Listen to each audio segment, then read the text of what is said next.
dasar program linear. Kali ini kita akan belajar nilai optimum fungsi objektif dengan uji titik pojok. Jadi sebenarnya untuk mencari nilai optimum fungsi objektif ini tuh banyak cara ya. Nah, kali ini saya akan membahas dengan uji titik pojok. Seperti apa? Langkah-langkah untuk menentukan nilai optimum fungsi objektif adalah sebagai berikut.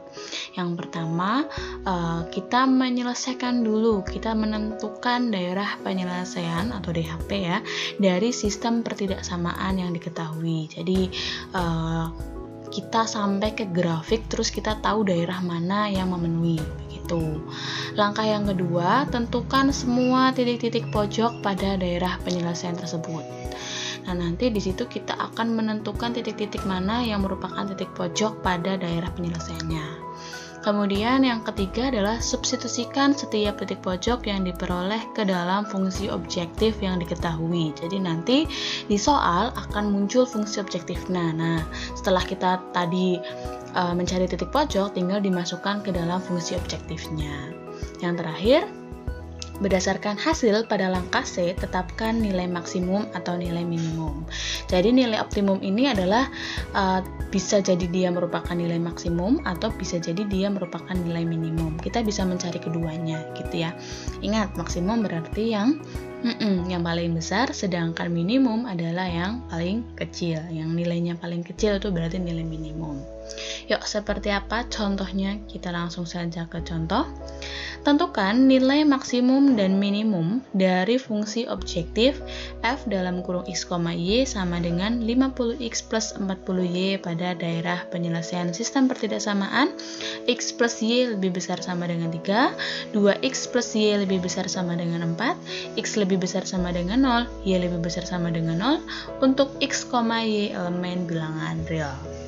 Nah, di sini kita berarti menentukan DHP-nya dulu. Nah, buat kalian yang pengen tahu bagaimana caranya menentukan DHP yang lebih lengkap, kalian bisa cek di video sebelumnya. Nah, di sini saya mau menjelaskan dengan cepat, begitu ya, karena yang kita mau cari kan nilai optimumnya, bukan DHP-nya. Yuk, berarti seperti biasa pakai metode Cilukba.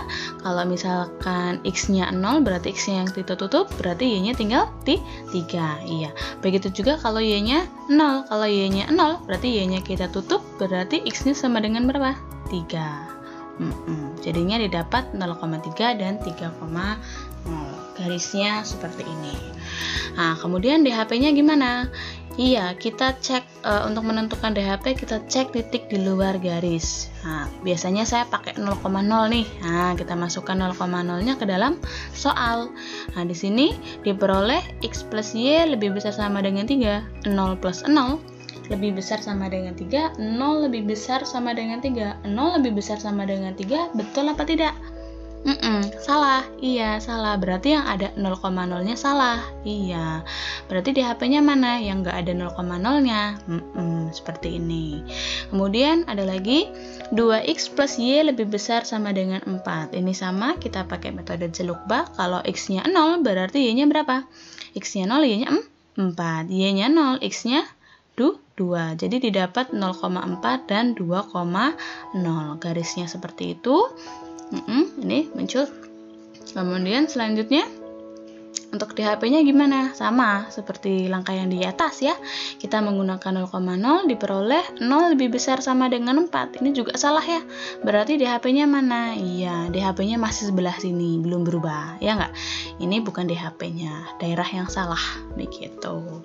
Kemudian selanjutnya untuk x lebih besar sama dengan 0, nah ini ya tadi nih, ini x lebih besar sama dengan 0, yang bawah mana? Nah, ini untuk y lebih besar sama dengan 0, jadi diperoleh gambarnya seperti ini. Nah, jadi kita tentukan ininya dulu. Jadi sebelum kita mencari nilai optimum, kamu harus belajar dulu untuk mengenai bagaimana menentukan DHP.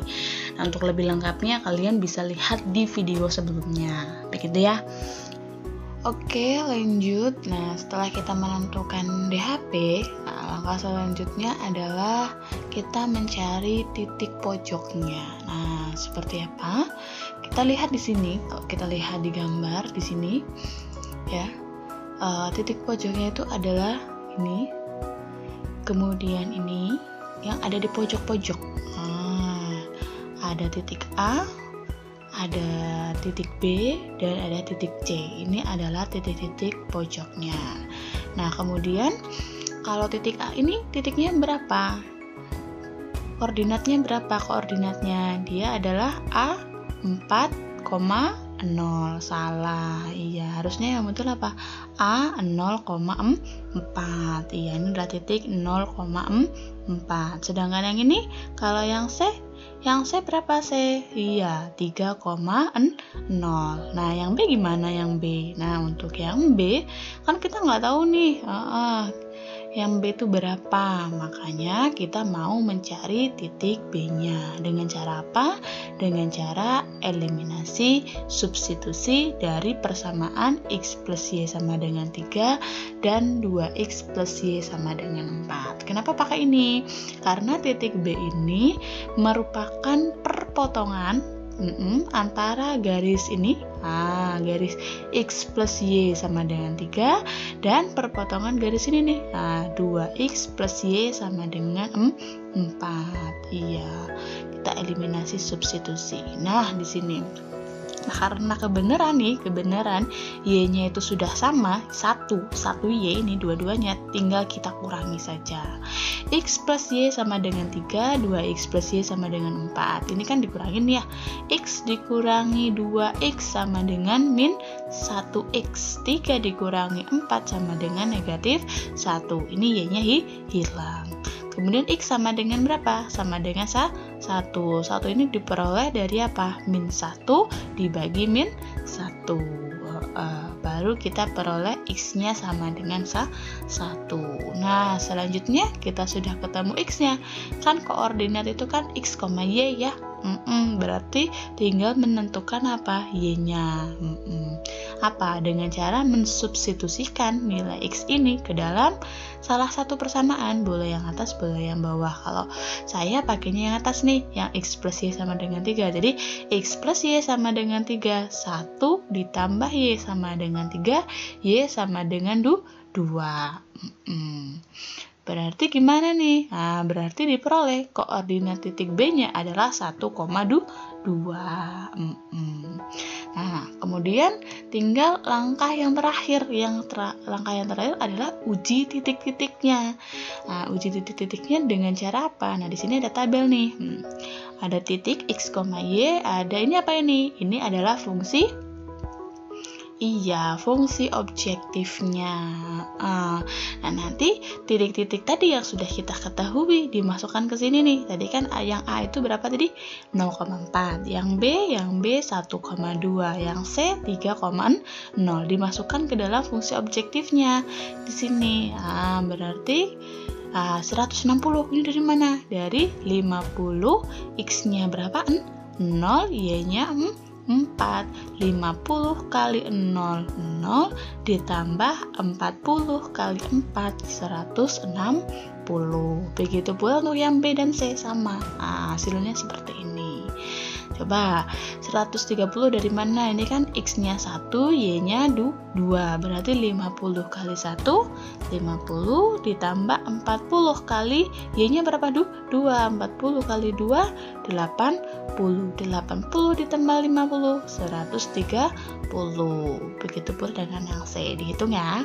Nah, kemudian kan kita mau cari apa tadi yang ditanyakan, kan maksimum dan minimum.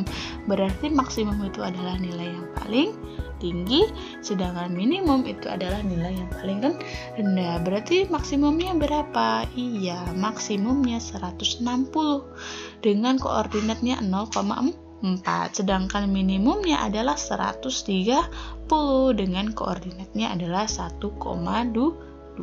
Jadi nilai maksimumnya adalah 160 untuk X sama dengan 0 dan Y sama dengan 4. Sedangkan nilai minimumnya adalah 130 untuk X sama dengan 1 dan Y sama dengan 2. Bagaimana? Bisa diterima? Bisa. Gampang? Gampang, iya. cukup sekian video kali ini. Kayaknya tidak ada pertanyaan ya. Semoga bisa dipahami begitu ya. Kalau masih bingung, ulangi lagi videonya. Jangan lupa lihat video-video sebelumnya juga untuk lebih mempermudah memahami materi di video ini begitu. Tetap semangat belajar karena banyak hal yang harus kita perjuangkan. Terima kasih.